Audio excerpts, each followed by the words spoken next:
Ceci est vert. Ceci est rouge. Et ceci est bleu. Mais comment peux-tu être sûr que ce que tu vois comme bleu est exactement la même chose que ce que je vois comme bleu? Nous avons nommé les couleurs pour nous permettre de communiquer et de les référencer, mais en réalité, il n'y a aucun moyen de savoir si ce que tu vois est identique à ce que voit une autre personne. Même avec les petits pas et les grands bonds que nous avons faits en tant qu'espèce, il reste encore beaucoup à apprendre sur la Terre, la vie et la condition humaine. Il y a encore tout ce que nous ne savons pas. L'illusion de la robe, comment les gens perçoivent les couleurs différemment. Le 26 février 2015, une photo d'une robe a divisé Internet. Alors que certains la voyaient dorée et blanche, d'autres la voyaient bleue et noire. Depuis, il y a eu plusieurs répétitions de cette expérience, soit avec le même sens, ici la vue, soit avec d'autres sens, comme Louis dans le célèbre débat, Yanni, ou Laurel. Ces expériences nous rappellent qu'il est impossible de vérifier si toi et moi percevons les mêmes choses. Ce que j'appelle rouge pourrait être ce que tu appelles bleu, et il pourrait y avoir quelqu'un quelque part qui voit les dents humaines en violet, mais les appelle blanches. L'eau sur Terre, ce que nous ignorons de nos océans. 71% de la surface de la Terre est couverte d'eau.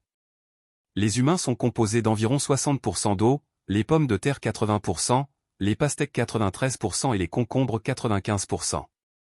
Il est évident que l'eau est essentielle à la vie sur Terre, mais nous en savons très peu sur l'eau. Pas même sur les océans dont nous sommes issus. En fait, nous n'avons exploré que 5 à 10% des océans de la Terre. Le reste? Eh bien, qui sait ce qui se trouve là-dessous? C'est encore plus effrayant quand on réalise que des poissons comme le blobfish ou le poisson à yeux en baril font partie de ce faible pourcentage de choses que nous avons découvertes. Plus on s'enfonce, plus les choses semblent devenir étranges. Qu'y a-t-il au fond des océans? Pour la plupart, nous n'en savons rien. Les littoraux, pourquoi nous ne pouvons pas les mesurer précisément? Mais à la surface, les pays bordés par l'eau utilisent ce qu'on appelle les littoraux pour délimiter leur territoire. Le littoral est la terre le long de la mer, et la frontière entre le littoral et la mer est appelée la ligne de côte. Alors, quelle est la longueur du littoral des États-Unis ou de tout autre littoral dans le monde? La réponse est, eh bien, nous ne savons pas vraiment. Les littoraux ne cessent de serpenter, de s'incurver et de se découper. Même les plus petites déviations d'une ligne droite peuvent ajouter de la distance, et avec le temps, ces petites distances s'accumulent. Certaines de ces caractéristiques sont massives, comme les baies, tandis que d'autres sont minuscules. Mesurer chaque petite crevasse n'est pas vraiment efficace, alors les géomètres simplifient et lissent les bords irréguliers en ligne plus faciles à gérer. Si tu fais une recherche rapide sur Google pour connaître la mesure d'un littoral, tu trouveras beaucoup de réponses différentes. Elles simplifient toutes, mais de manière différente. Inventions humaines contre découvertes, le feu, les outils et la musique. L'humanité en tant qu'espèce, eh bien, nous nous en sommes plutôt bien sortis. Quand nous sommes dans le besoin, nous inventons quelque chose pour avancer. Nous avons créé des vêtements quand le temps était rude, des abris pour nous protéger des animaux sauvages et nous reposer, des armes pour chasser de la nourriture, de l'argent pour remplacer le troc pur. Mais qu'en est-il du feu? Était-ce une découverte ou une invention? Et la musique? La musique a été décrite par les scientifiques comme une invention relativement récente des humains.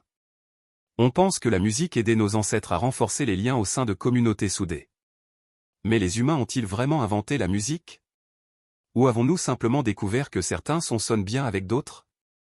Les oiseaux chantent, les baleines chantent, et même les grenouilles arboricoles ont parfois une belle voix de baryton. Alors, peut-on vraiment dire que l'homme a inventé la musique? Si c'est le cas, quelle est la véritable définition de la musique? Je suppose que nous ne le saurons jamais. Sur la liste des plus grandes inventions de l'homme, il y a les outils. Pendant très longtemps, les scientifiques étaient convaincus que c'était ce qui nous rendait humains. Nous étions les seuls animaux qui, grâce à une telle variété d'outils, avaient pu se développer et croître si rapidement. L'utilisation des outils chez les animaux, qu'est-ce qui rend les humains uniques? Sauf que, nous ne sommes pas les seuls à utiliser des outils.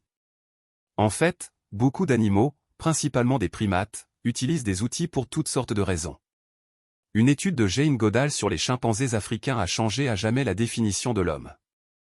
Dans cette recherche, il a été découvert que ces chimpanzés utilisaient des outils pour collecter de la nourriture, se brosser les dents, et bien plus encore. Alors, cela signifie-t-il que nous devons redéfinir l'homme ou redéfinir l'outil? Ils utilisent les outils pour les mêmes choses que nous.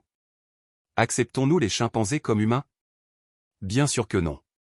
Cela soulève la question, si l'utilisation des outils ne suffit pas, qu'est-ce qui nous rend humains? Dans la même recherche, il a été découvert que les chimpanzés avaient des personnalités individuelles et étaient capables de pensées rationnelles, comme des émotions et de la tristesse. Ils se tapaient dans le dos, s'enlaçaient, s'embrassaient, et s'amusaient ensemble juste pour le plaisir. Ils développaient des liens affectifs avec les membres de leur famille et d'autres membres de la communauté, certains de ces liens durant plus de 50 ans. La question de la conscience humaine, sommes-nous les seuls êtres conscients de nous-mêmes? Si les émotions, la pensée rationnelle et les actions affectives ne suffisent pas, qu'est-ce qui nous rend humains? Autrefois, on pensait que les humains étaient les seuls animaux conscients d'eux-mêmes. Cependant, au cours des 30 dernières années, des recherches approfondies ont prouvé que de nombreux autres animaux le sont aussi. En 2012, un groupe de neuroscientifiques a créé la Déclaration de Cambridge sur la conscience, qui stipule que les humains ne sont pas uniques en possédant les substrats neurologiques qui génèrent la conscience. Les animaux non humains, y compris tous les mammifères et oiseaux, ainsi que de nombreuses autres créatures, comme les pieuvres, possèdent également ces substrats neuronaux. Si la conscience, la sentience, l'éveil et la capacité à ressentir et à expérimenter ne suffisent pas, qu'est-ce qui nous rend humains? Nous ne savons tout simplement pas. Tout ce que nous savons, c'est qu'un jour nous n'étions pas là, aujourd'hui nous sommes là, et un jour nous ne serons plus. Nous ne savons pas ce qui s'est passé avant notre naissance, ni ce qui se passera après notre mort. Expérience de mort imminente et l'au-delà. Si une personne meurt et revient à la vie, on appelle cela une expérience de mort imminente, car nous voyons la mort comme une finalité. Mais si ce n'était pas le cas? Et si l'une des croyances des nombreuses religions de l'humanité était vraie? Structures inexpliquées, Stonehenge et les pyramides. Même la Terre elle-même peut être très étrange, et parfois, on voit des formations qui n'ont aucun sens. Par exemple, qui a construit Stonehenge et pourquoi? Une rapide recherche sur Google te donnera des druides pour des cérémonies sacrificielles, des peuples préhistoriques pour enterrer les restes incinérés de leurs morts, tandis que certains pensent que les humains n'auraient pas pu faire cela seuls.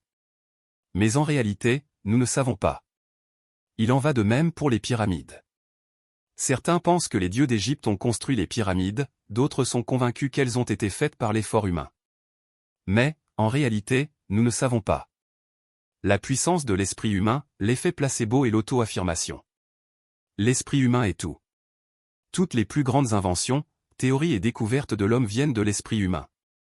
Nous concevons d'abord une idée dans notre esprit avant de pouvoir la créer dans le monde réel, mais peut-être ne savons-nous pas encore à quel point l'esprit peut être puissant. L'effet placebo nous en donne un aperçu. J'ai réalisé une vidéo entière sur l'effet placebo, mais en gros, les médecins semblent donner un traitement à un patient, mais en réalité, ils ne le font pas. Cependant, ce faux traitement est enregistré par le cerveau, perçu comme réel, et déclenche le processus de guérison. En gros, l'esprit guérit le corps parce qu'il pense que le corps reçoit un traitement, même si ce n'est pas le cas. Dans les recherches sur la neuroscience cognitive et affective, il a été découvert que l'auto-affirmation aide à maintenir une vision positive de soi et à restaurer la compétence et la valeur de soi. En te disant simplement des choses positives, il est effectivement possible que ton esprit convainque ton cerveau et ton corps que tu es ces choses. Et ce ne sont que les choses que nous savons que l'esprit peut faire, imagine tout ce que nous ignorons. Notre connaissance limitée des animaux. Nous savons beaucoup de choses sur les animaux. Les chiens sont doux et affectueux, les chats peuvent avoir du caractère, et le lion est apparemment le roi de la jungle, même s'il vit dans une savane. Tout ne fait pas sens, et nous ne savons pas autant que nous le pensons. Le but des expressions émotionnelles, pourquoi rions-nous et pleurons-nous? Quand nous sommes heureux, nous rions, quand nous sommes tristes, nous pleurons. Mais, pourquoi? Pendant longtemps, on a cru que le rire était un outil social pour montrer aux autres que nous apprécions ce qui se passe. C'était un outil d'évolution pour renforcer la connectivité dans les sociétés. Mais si c'était le cas, le rire devrait être unique aux humains, ou du moins aux primates, mais ce n'est pas le cas. D'autres animaux sociaux comme les dauphins et même les rats rient. Alors, pourquoi rions-nous? Et aussi, pourquoi pleurons-nous? C'est comme si pleurer avait des pouvoirs de guérison émotionnelle. Pleurer active notre système nerveux parasympathique et aide à ramener notre corps à un état fonctionnel normal. C'est une bonne chose pour notre corps, alors pourquoi l'associons-nous à des choses tristes? Nous pleurons souvent après qu'un événement triste s'est produit, pas vraiment pendant qu'il se produit. Est-ce un processus évolutif uniquement pour que notre cerveau traite les choses émotionnellement douloureuses? Mais nous pleurons aussi pour des raisons heureuses. Alors, oublie tout ce que je viens de dire. Je ne sais pas. Latéralité, pourquoi certains sont droitiers et d'autres gauchers? Pourquoi certaines personnes sont droitières et d'autres gauchères? Pourquoi tout le monde n'est-il pas ambidextre? Cela n'aurait-il pas été plus logique? Nous pouvons avoir des théories sur beaucoup de choses, mais elles restent juste cela, des théories. En réalité, prouver les théories comme des faits de la nature est beaucoup plus difficile qu'on ne le pense. Les théories scientifiques changent, ce que nous savons aujourd'hui peut être faux. De nombreuses théories scientifiques sont dépassées avec le temps, considérées comme obsolètes ou simplement fausses. Nous pensions autrefois que la Terre était le centre de l'univers, puis un jour, nous avons réalisé que ce n'était pas le cas. Et même alors, tout le monde n'a pas pu accepter que sa vision de l'univers était erronée. Je veux dire, il y a une théorie, selon laquelle, aussi récemment que pendant la Seconde Guerre mondiale, les Allemands ont tenté des avancées en pensant que la Terre était creuse. Donc, il est tout à fait possible que presque tout ce que nous savons sur le monde aujourd'hui soit faux. Honnêtement, c'est probablement le cas. Nous ne savons tout simplement pas tout sur tout. Et c'est ok. Tout ce que nous pouvons faire, c'est continuer à poser des questions et à apprendre sur le monde qui nous entoure, en essayant de découvrir chacun de ces mystères, une pierre à la fois, dans l'espoir de répondre à la question la plus importante de toutes, que signifie vraiment l'existence?